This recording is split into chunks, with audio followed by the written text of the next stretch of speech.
Hello, I am Alan and I am here for Read Aloud. Dear Wimpy Kids, The Deep End, page 1 to 20. August, Thursday. I love my family and all, but I don't need to spend 24 hours a day with them, 7 days a week. And that's exactly the way it's been around here lately. It's not just me who's getting tired of this. Either we all going a little nuts, and if things don't change soon, I think we're going to go off the deep end. Mom says we've been cooped up for too long and we just need eviction. But what we really need is eviction from each other. That's not going to happen anytime soon, Sod, because we don't have any money. And the reason we don't is kind of a long story. Crunch! We've been living in Grandma's basement for 2 months, and I don't know how much longer we can keep going like this. Mom says that one day we'll look back on this time and smile, but she's not the one who has to share fortune with Rock every night. Zzz. The crazy thing is, Grandma's got plenty of room in her house. I don't understand why our whole family has to stay in her basement. When first we got here, I called dibs on the guest room, but Grandma said it was already taken.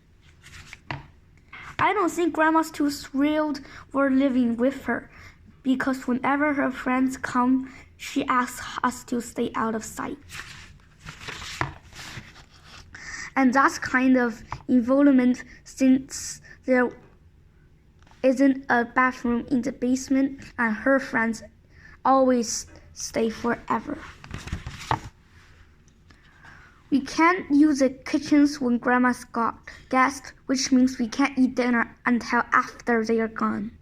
But last night, I guess Rodok got sick of waiting, so he heated up some leftover pizza in Grandma's dryer.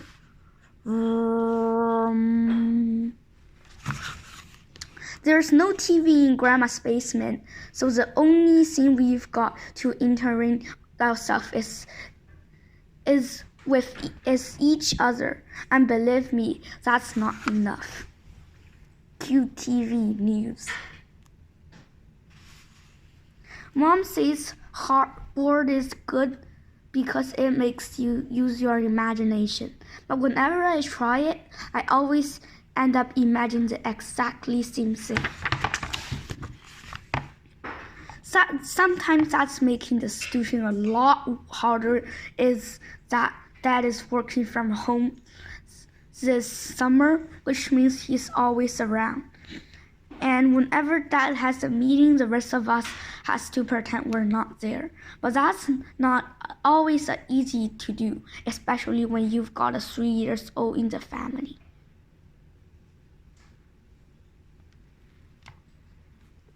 Most of the time, we're just trying to keep myself busy. Grandma's got stacks of puzzles in the basement, and I've done few of them by myself.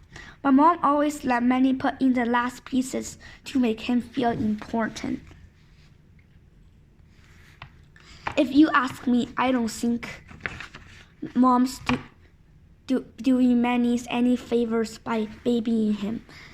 It's gotten a lot worse since we started living at Grandma's. Sometimes after dinner, we'll play a board game as a family. But Manny can't handle complex rules, so we end up playing a game that didn't require any skills. Slides, G, rainbows, no tears, age 3+. We have to go to bed before it's even dark outside, because we're all at morning school now. These days, Manny's favorite bedtime story is a Noah's Ark picture book. It's about this guy who hears it's gonna rain for a really long time, so he builds a giant boat to ride out the storm with a bunch of animals.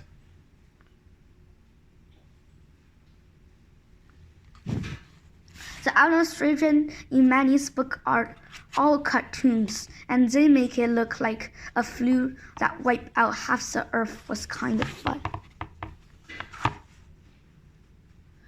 But I guess if the drawings were more realistic, parents won't buy it for their preschools.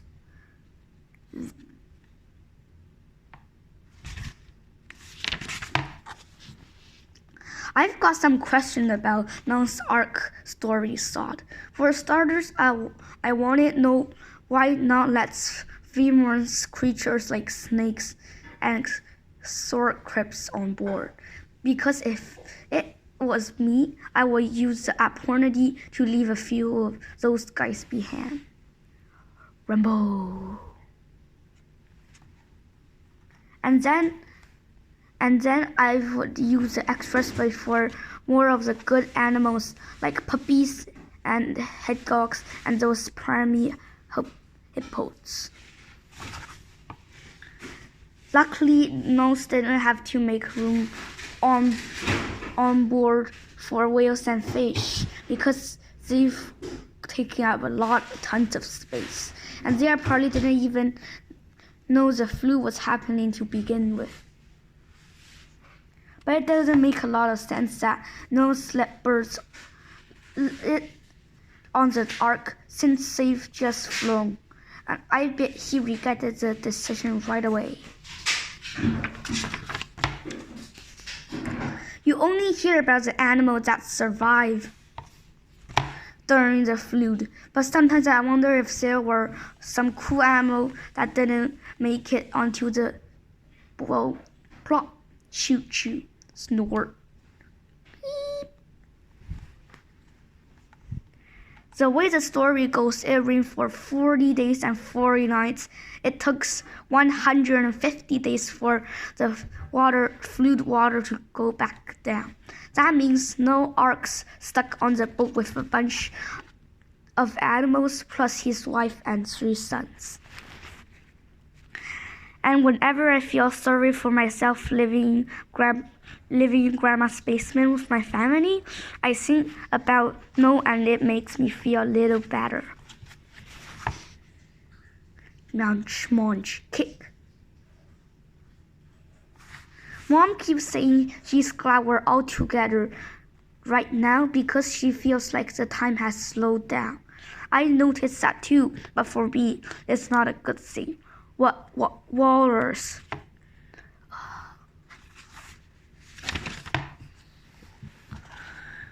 Something that's making the summer feel really long is that I can't go to my friend Rolly's house, and that's because he's off on some big eco-vacation with his family. When Rolly first told me about his family plans, I tried to see if his parents might let me tag along, but I guess Miss and Mr. Jefferson aren't as sharp as I thought they were because they never pick up any of my hints.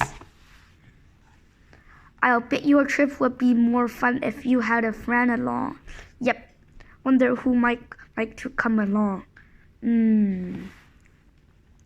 So now Rolly's probably off having the time of his life while I'm doing 500-piece puzzles in my grandmother's basement.